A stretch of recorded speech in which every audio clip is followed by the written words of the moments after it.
March 13th, regional playoffs. The one-seeded Crimson Hawks hosting upset-minded 8th-seeded Fairmont State. And welcome into Memorial Fieldhouse. Kevin Stewart looking to break the press. Takes it all the way with right hand. For two.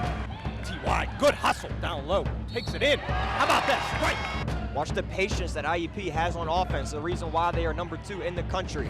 Smith inside of Sanders. Nice pass. Good ball movement. Sanders to Estrella. In front of a capacity crowd in Memorial Fieldhouse, the Crimson Hawks welcome the 29-2 West Liberty Hilltoppers for the right to go to the Elite Eight in Springfield, Massachusetts.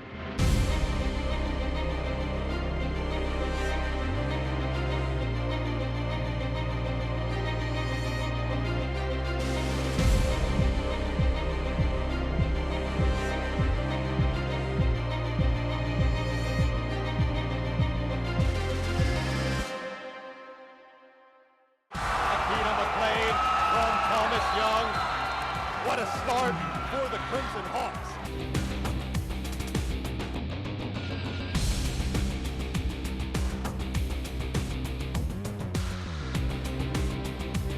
.45 seconds on the shot clock. How about Julian Sanders rising up? 4-3. Big time.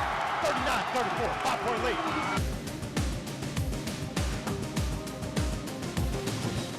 Back to Sanders. Inside. Young. Webb.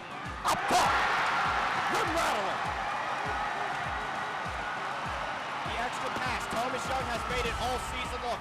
IUP forced their will against the Hilltoppers, who were ranked 10th in the nation, behind a dominating performance from Darrell Webb, who tied his career high with 27 points and added 12 rebounds.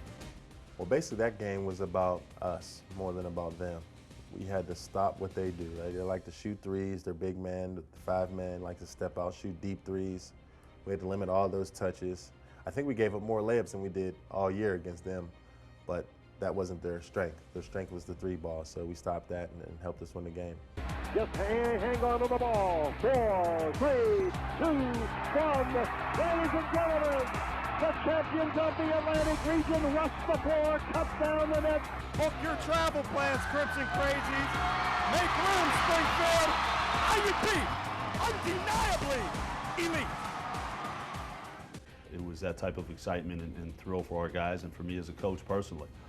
To have that type of support and that anticipation for a game and then to go out and perform. And our guys to play very well on both ends of the court and to hold a team 30 points under its average was a sense of pride in our defense, but also a sense of where our team had come in the last 3 months and how we had grown to be a championship ball club.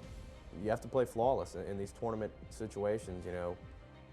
One loss and you're done. But that game was, being there in person, it was a moment I'll never forget.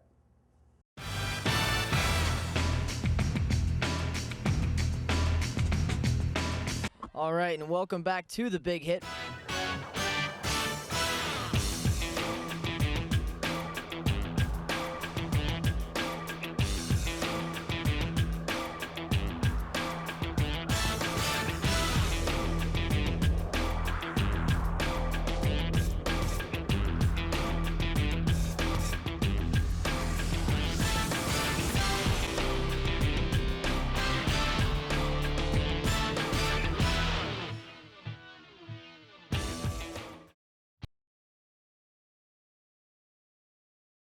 How about this crowd tonight? It's a whiteout, baby. Let's check out IUP men's starting lineup. Akita Big Game McLean, all kind of nicknames for this guy. All PSAC West second team selection. Can do it inside. You saw last game. Can do it outside as well. With 5 3-pointers, came up huge with 17 points. We'll have to do that again tonight if IUP wants to have a chance. 15-7. How about my man Ashton Smith, number 30? He can work the outside game, the inside game. Leads the team with 136 assists this season, 37 steals. When you need a big bucket, you give it to him. He had 5 points in the last 5 seconds in the game against Saturday, So Ashton Smith has played really well. I mean, are you kidding me with that shot right there? That shot against Fairmont State on Saturday. Yep. as you saw, 136 assists. Daryl the Spider-Man Webb, have seen him in the headlines this year. All PSAC West first team selection, third consecutive year. He's batting 1,000. Only came in last game, scored 10 points, had 7 rebounds. Gonna need him to step up tonight, even bigger than that, play a bigger role in IUP's offense. Again, if they want to put up some big offensive numbers against an offensive-oriented team. Yes, he is, and this man just has to continue to step him up big. Double 2, Thomas Young, the PSAC West Player of the Year, the PSAC Tournament MVP, and the way he's playing right now, he probably the player of the tournament in the Atlantic region right now. He wants to go to the Elite Eight. He wants to go to Massachusetts. Kevin Stewart, point guard of this team, much like Ashton Smith and Anchor not in the headlines, 107 assists this year. Put him on the line at the end of the game if you want your best free throw shooter. 87% on the season. The Southpaw can also rip it. As you see right here, the steal and the layup. That's your starting 5 for the IUP Crimson Hawks. 30-2, setting a school record this year with 30 wins. How about West Liberty starting lineup right here? Corey Kelly, I mentioned earlier in the season, a 44-point performance.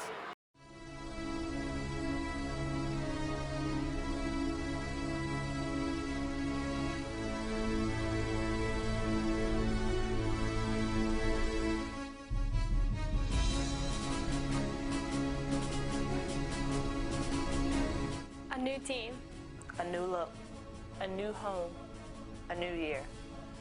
This is our time, get ready. 'cause here we come.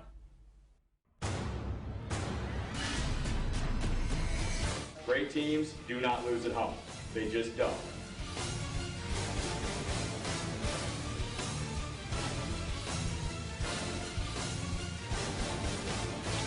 So all you have is each other. That's it.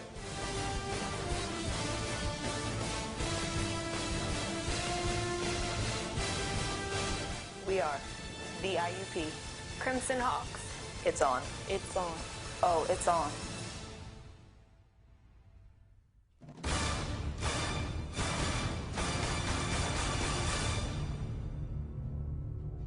From his 45, he can't go inside. Now he retreats. He's giving up yardage. Now he gets through. He tries to sneak through. Still on his feet. He comes up the sideline. Can it be another one? He knocks down a player. He breaks a tackle. He's going to do it again. Causey has done it again. Jenko gets the ball and gets it away. It's a high kick going all the way back and over the shoulder at the 30-yard line. Aquasi, they got him right away. He breaks 2 tackles and he comes up the sideline. And here he goes. Can he come across field? Can he get a block? He breaks another tackle. He keeps on going at the 50. He's at the 40. He's got blockers. He's got a convoy. He's at the 20. He's at the 10, the 5. He will score! What a run by Aquasi Owusu-Ansah. Unbelievable play. Chipping away. Now all 3 Hawks are behind the net. Ford walks out with it. Looks in front. Shot out. Vanessa scores! Lee Howman. What a goal there by the winger. Joe Ford walks it out.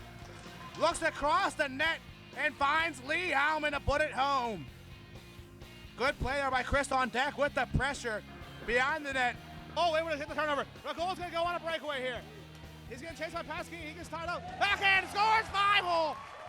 And Jeff Joe Ragola, the freshman, able to beat the goaltender, Maya Dazuski 5-hole and make the game 4-1. Washington and Jefferson, little sloppy on the blue line. Bobbles the puck. Ragola takes advantage and capitalizes. Gets an odd-man rush breakaway. Nobody there besides him, and Maya Dazuski puts it 5-hole in the back of the net. Sweet goal, Sean. Sweet goal. It was a beautiful goal as number 5, Jeff Joe Ragola, came right down Philly Street.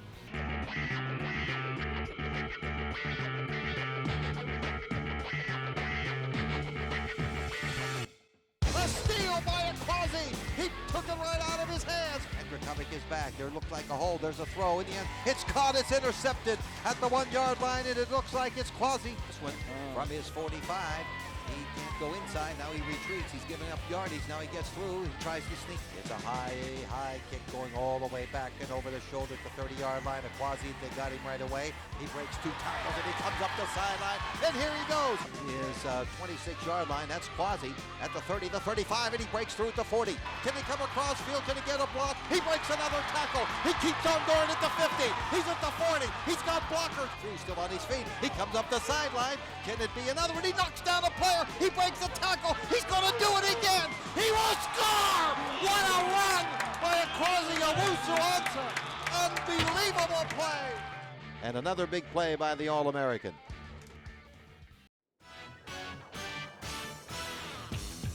First, to my far left, director of the Big Hit, Tyler Graham. I guess you could say I'm a new guy. I've been here before, but I'm glad to be back on the Hour Special. But let's get into this game. Penn State, are they going to have any trouble with Michigan, Tyler? I'm going to say yes, they will have trouble with Michigan, mainly because, like you said in your intro, Michigan plays the spoiler team. And out of the past 12 years, Penn State 3-9 versus Michigan. And since 2 years ago, since Michigan just went on the downfall, this is what they're going to do. They're going to bring down teams in the top 10, like we've seen the past 3 weeks this year and all of last season with all these upsets. Well, the funny thing I think with Minkiewicz is that we signed him 3 days before spring training, and here we are 3 days before the start of spring training. But the one thing that's proven that he's not coming back, we have Eric Hinsky now. And now that you sign Eric Hinsky, it's pretty much cut and dry. We're not bringing back Minkiewicz. Cal U team, whose receivers are just massive compared to the IUP secondary, going to Southern Connecticut State to open up the season. Got it pulled away with the victory there, but just outsized, outmatched. And even Clarion, that was another outmatch. And thank you for correcting me on the passing game. It was Zach Bodeker running the ball, and one of them was called back on that play that Vaughn referred to with Aquasi almost catching him. It was called back because of holding. Yeah. So, tack on another 45 yards Zach would have had in that game. And he only threw the ball 10 times. Joe Kerrigan, he was your guys. He was her first season last year with the Pirates, coming from the Nationals. How was it working with him versus who you were working in Washington? Joe's good. He's got a lot of information.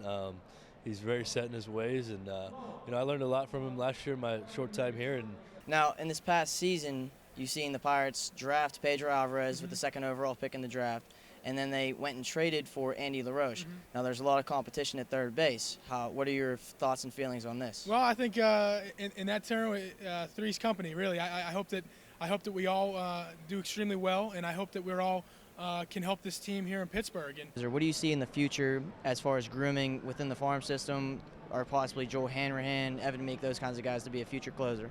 Yeah, with Evan Meek and Joel Hanrahan, we have two guys that we feel are capable of being closers somewhere down the road. We didn't want to rush them into that role or force them into the role. In the 2010 draft, I'm going to give you one player's name. Just give us your thoughts, whether what you guys are looking at. Bryce Harper, what do you think about him? Well, obviously he has prodigious raw power. Our philosophy as an organization is we want to hit first. We want barrel the ball. We want understanding of strike zone. We want an idea and a plan at the plate. And finally, it's time for the Beast of the Week. Now, the nation watched as the Colts came back after a 14-point deficit at one point to beat the New England Patriots. And who was the leader of this comeback victory? None other than Peyton Manning. He threw for 327 yards and 4 touchdowns. For those of you who have Byron Leftwich on your roster, you might want to consider throwing him some pine, as the Bucs announced on Monday that QB Josh Johnson will be taking the snaps next week against the Redskins. Also, halfback Frank Gore went down as he re-injured his ankle Sunday against the Minnesota Vikings. Keep an eye on the injury report before you start the Ghost of the West Coast on Sunday as the Niners take on the Rams. Week 3 stardoms. Green Bay's Aaron Rodgers will have a big game against St. Louis's suspect defense. I also like Baltimore's intense defense against Cleveland's struggling offense. You know what, those guys do great things, and I'm really proud to be able to work with those guys, and we're just going to keep trying to get better. All right, and Mike Wallace, Slime, Miss Sweet, how they looking? Looking good. Hopefully, they can come out and compete for the third position and replace a great receiver in Nate Washington, and it's only going to help our offense get better for, we can solidify that position. And, I think both of those guys are competing hard, and hopefully their development for preseason, we can get things going.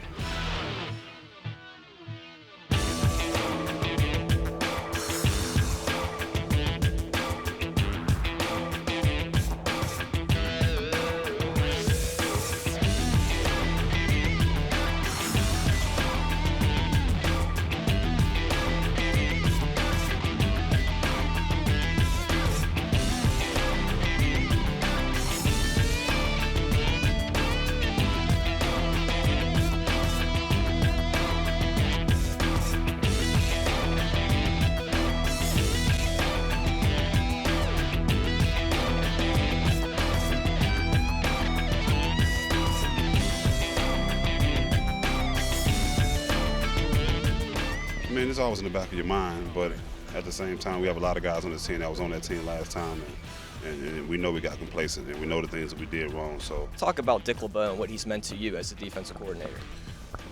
Just kind of like a father figure. I mean, like I always say, we play for each other, our teammates, and for ourselves, but in the back of our head, we kind of play for him. Right now, I don't even see him as veteran players. I see him as big brothers on the team because, that showed a lot, lead by example pretty much. And I'm just amazed at what they do out there on the field.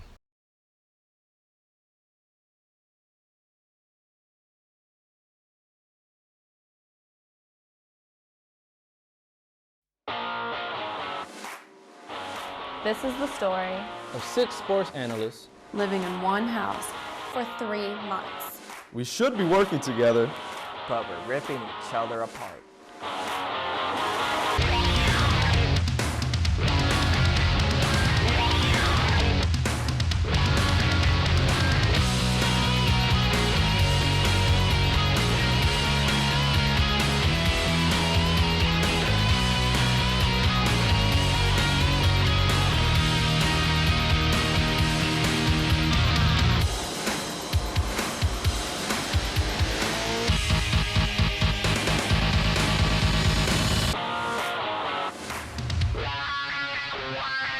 My name is Mark Tompkins, AKA I like to call myself the future. I knew Tyler was coming tonight. Sit down and shut up.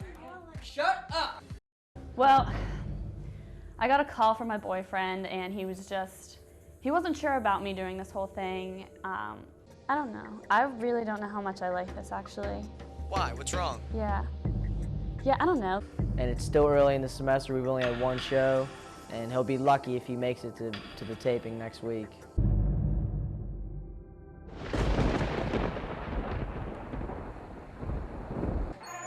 No, man, that show is dumb.